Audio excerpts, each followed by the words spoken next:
Hello everyone, this is Maiden. All she wants for Christmas is you all to like the video. Isn't that right? Say yes. Say yes. That's very true. See, that's all she wants. And she can't be happy knowing that if you don't like and subscribe, then I'm probably not gonna buy her that Corvette for Christmas that she's always been dreaming about, let alone her dog food. So you see this? She got tired of standing. Her hydraulic legs just gave out. This girl's, she's not gonna be able to eat. No food. That's right. Sad face. Thank you. No food. No Treats. I can't say it because the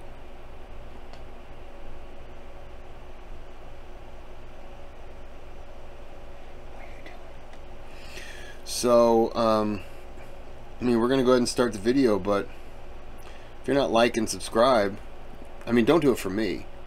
Look at that. See, that's a hunger yawn. She is hungry, and that's because of you guys not liking and subscribing. Do you want to get down? She's been bugging me all day for attention. Okay. That was enough of the pandering. Alright, video time. Oh! Battle of Prague, 1757. This is Frederick the Great, episode 10 of 17, I believe. So, video. Oh, I gotta turn on caption, sorry. In spring 1757, I didn't do, okay, the 7 Years' War's first autumn and winter campaign lay behind them. Europe stood at the brink of an enormous war, which would radically change the course of history. Frederick the Great launched his spring campaign with a four-way invasion of Bohemia. In northeastern Bohemia, the first commander of his army to face combat was the Duke of Brunswick-Bevern. At Reichenberg, he managed to rout the Habsburg army meant to push back the Prussians. For Frederick, it was a promising start of the campaign. Stupid question, and I asked this about Napoleon. Sorry, I turned the volume down. Are there any descendants of Frederick the Great alive today? Curious. I know somebody said I was given some Napoleon stuff. You know, he was still alive, but oh my god, he was still alive. Yeah, he's still alive. He's a vampire apparently. Just curious about Frederick the Great. F-R-E-D-E-R-I-C-K. Okay, I keep missing the E. Frederick, which makes sense. I keep saying Frederick. Frederick. I don't even say it right. Frederick. I say it like an idiot, don't I? When you look at Frederick. Sorry. The invasion continued with momentum.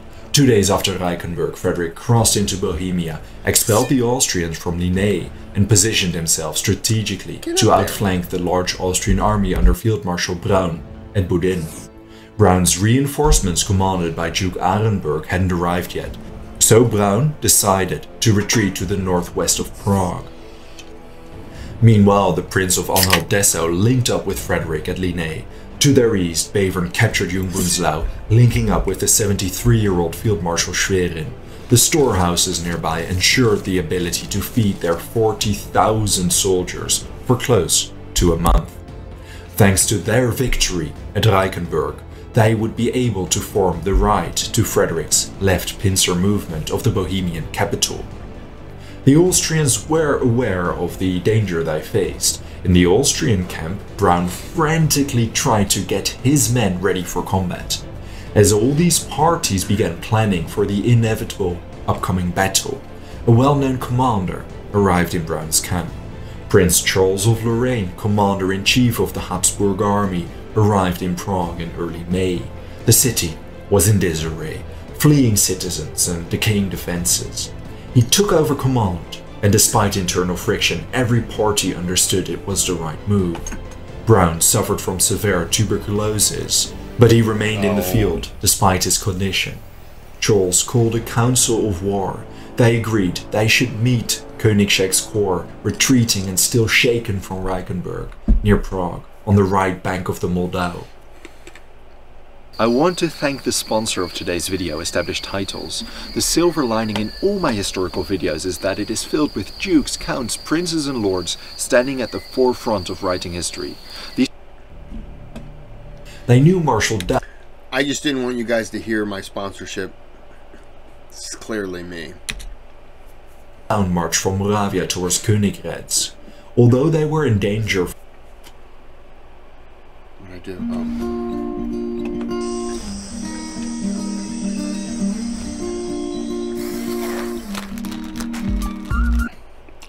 I made the mistake of looking up solar power. Were in danger. And now that's all I get for ads. For now, their numbers were. If you ever see ads about a lot of Viagra, it wasn't me. Rapidly increasing. Charles augmented Prague's garrison with 13,000 troops. The remainder of the army, close to 60,000 soldiers, took their positions around the eastern part of the city. Meanwhile, the Prussians continued their advance. Frederick learned of the Austrians taking up their positions to the city's east. Marshal Keith, commanding 32,000 soldiers, remained on the left bank of the Moldau, while Frederick linked up with Schwerin to Prague's northeast. He commanded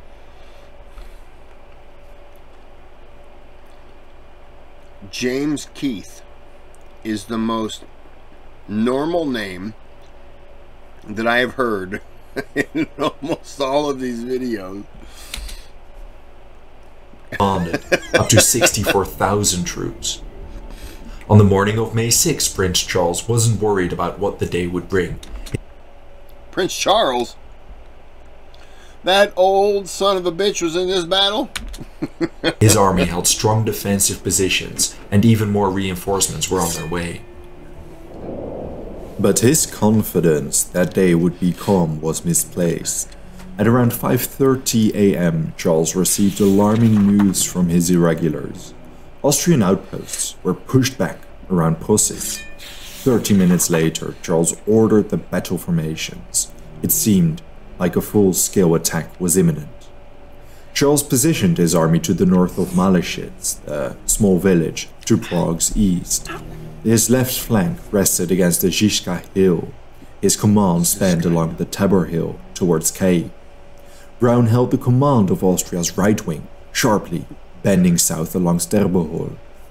His right was held by cavalry. In total, up to 62,000 troops were deployed outside Prague. 70 infantry battalions, 124 cavalry squadrons, and up to 200 guns. Several thousand, including 5,000 cavalry, remained inside the city's walls. The Battle of Prague was a muddled and chaotic affair.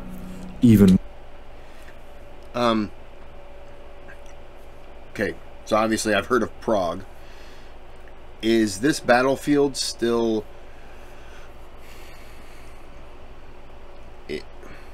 Is it available for tour, or is it something where... No, where that battle took place is now a part of the city, or, you know, blah, blah, blah. I know I ask these questions frequently, and I ask because I know America tries to save some, not all, but, excuse me, I ask because I don't know how it's done overseas. Oh, I don't know how it's done overseas, so I don't know if saving a saving a battlefield is something that, not saving, preserving a battlefield is something that is as interesting in Europe as it is in America. I guess if America had the history of Europe, we probably wouldn't be saving as many. Does that make sense? Anyways, don't listen to me. More than usual. As such, reconstructing certain parts of the battle is challenging and sometimes open to interpretation. Those first skirmishes at Prussia, alarming Charles, were conducted by Schwerin and Winterfeld. They commanded 2 columns. After taking Prussia, their army awaited Frederick's arrival. When he arrived a bit after 6 AM, the Prussian army's size swelled to 64,000. In total, the Prussian king commanded 66 infantry battalions, 123 cavalry squadrons, and around 190 artillery pieces. The Prussians enjoyed a slight numerical superiority. But the king was in quite a sorry state. He suffered severe food poisoning and could barely ride his horse without throwing up. Did somebody try to kill him? I'm asking. After a brief deliberation with his generals, they decided to move fast and concentrate the attack along the Austrian right flank. The Prussians immediately began their march with Lieutenant General Johann Karl Schönegg's dragoons moving far in advance as the vanguard. When Charles noticed this, he sent units from the center to augment the right. Some 15 regiments of cavalry under General Andras Hadik and 40 grenadier companies were concentrated around Sterbeholt. The Austrian cavalry arrived just in time. Schönegg's dragoons launched a frontal cavalry charge, countered by the freshly arrived Austrians. A prolonged cavalry fight followed, lasting for the remainder of the battle. Meanwhile, in the background, Schwerin and Winterfeld led their soldiers past Possernitz. They faced continuous artillery shelling. Because the Prussian artillery could not traverse the marshy ground, they all concentrated along one narrow road. Cluttered with heavy guns, the road became obstructed. Consequently, the infantry had to walk through the marshy meadows and fields. Frankly, the terrain was quite inhospitable for the infantry, and men were already tiring. Finally, Schwerin's 14 infantry regiments took up their positions, facing the majority of Brown's infantry between Sterbeholt and Kay. Frederick commanded the center, Schwerin in the left. Winterfeld commanded the right vanguard. Realizing the delay's danger, Winterfeld decided not to wait for official orders and ordered his 8 battalions to charge. They moved forward in their characteristic disciplined formation like a moving wall, traversing water, reaching their waist. They received orders not to fire until they came close to the Austrian lines. Frederick was unhappy with the early assault. Old Schwerin disagreed. Frische Eier, gute Eier, he said, meaning something like the early bird gets the worm, before leading his men into battle as well. Okay. Those were the last words he would ever speak to his king. The Austrian artillery on the Homolo hill and the grenadiers standing on its slopes fired volley after volley. Not retaliating, the Prussians suffered enormous casualties. The front lines received the brunt of the damage, and several units were near entirely decimated, if not routed. Moreover, why wouldn't they fire back? Oh, they were under orders not to fire. That's okay.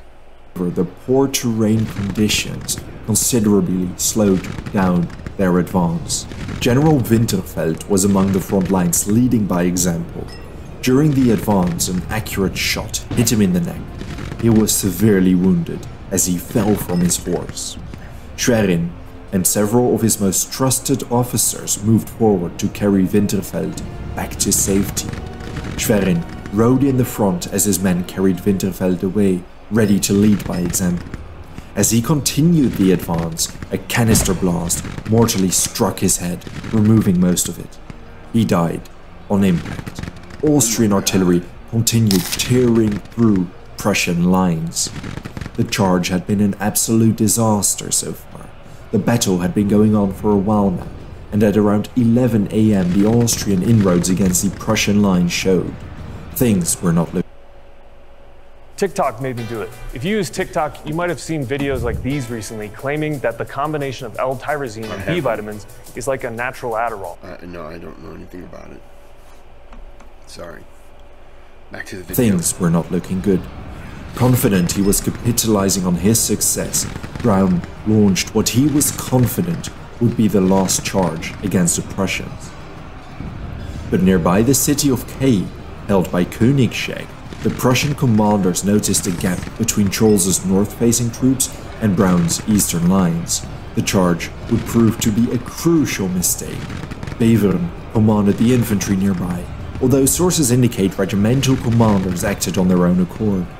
They mounted a full charge. Facing little resistance, they managed to flank Königsegg's infantry. Suddenly, the Austrian position did not seem so stable. Braun's men fiercely resisted the Prussians, and savage combat broke out. This charge nearby Kay is generally considered to be the turning point of the battle. During all this intense fighting, more misfortune struck the Austrians. A cannonball struck Braun. It shattered his leg, and he had to be carried away from the battlefield. As the fortunes were changing for Austria, they were left leaderless. Throughout the entire battle, General von Zieten had been roaming the rear of the Prussian lines. All the way to the south, he saw an opening of the Austrian right flank. He didn't think for too long, and he ordered his hussars to launch a charge against Hadik.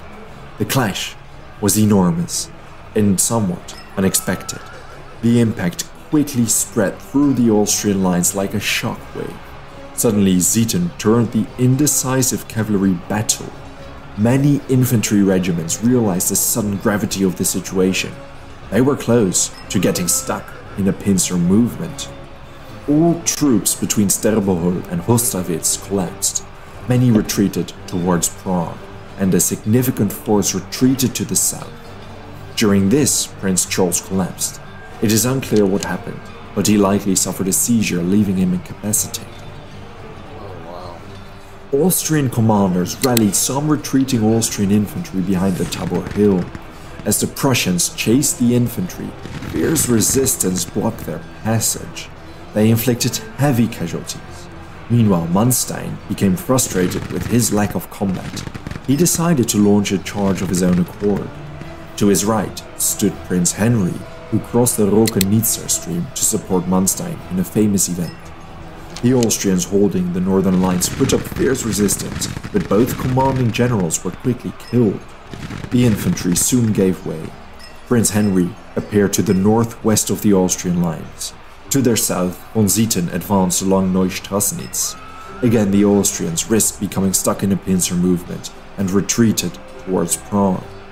The Austrian cavalry remained disciplined enough to continue brief counterattacks, protecting their infantry during the entire retreat.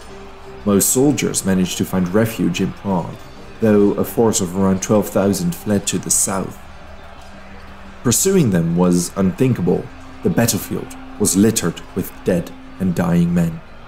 The casualties during the battle mounted to astonishing levels.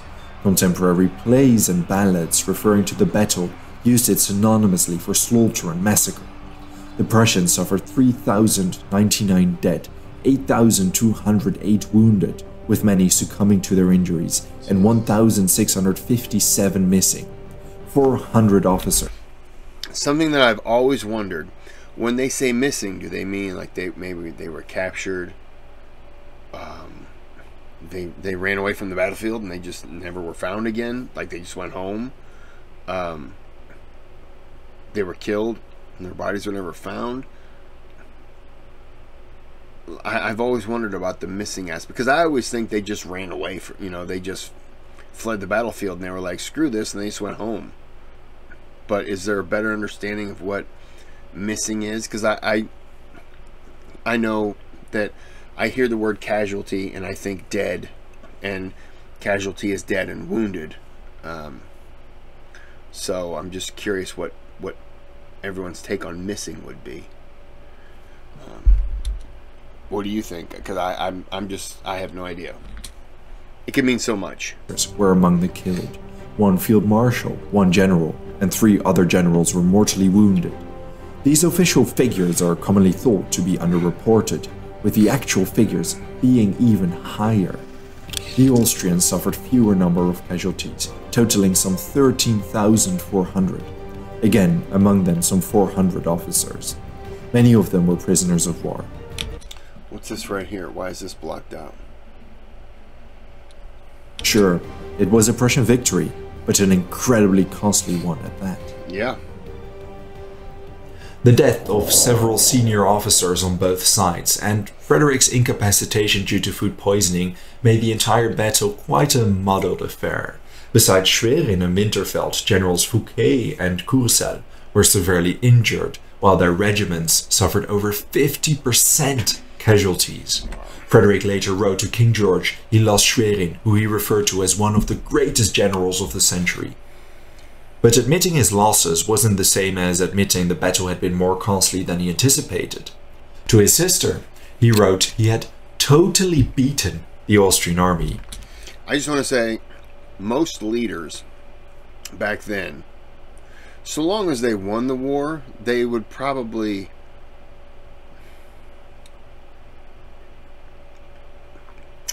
what's the word? Underreport just how devastating it was on their side. And if they were to say, yeah, I lost 8,000 people, but they lost 30, you know what I mean? And we can all agree that history is written by the winners. So he can say whatever he wants. Facts are facts, you know, it is what it is. But woo, burping again. Facts are facts. History is written by the winners, but we can look back on it now and say it was a costly victory, much like the Battle of Bunker Hill. I know I refer to the American Civil War, Revolutionary War, American Revolutionary War, Battle of Bunker Hill. I think 200 Americans were lost in that battle. 1,000 British were lost in that battle. But it's classified as a British victory because they took the hill. Was that Bunker Hill or was that Breed's Hill? It was a hill that began with B. And England is credited, the British are credited with the victory. And as they said in Parliament, oh, if we have great victories like this, we won't have an army to fight the battles. And yeah, it's accurate. I got sidetracked. I don't know how I video. They are entirely separated, and I hope to take most of the generals and soldiers in Prague as prisoners of war. His mother received a letter in which he boasted of being free with 150,000 men, while he dispersed the Austrians in the wind. This was all window dressing, to put it bluntly. In private, Frederick admitted to the gravity of the situation. He blamed more or less every subordinate of his, and surviving letters reveal his generals and his brothers blamed him in turn. But he did learn from his mistakes. For example, firing volleys during marching was a tactic he disavowed, but now reinstated. As a result, his troops would never again have to hold fire during their advance forward. As for Austria, the defeat certainly put Vienna on high alert. Their French allies weren't too impressed with their conduct. The cannonball shattering Brown's legs proved fatal. He died on June 26.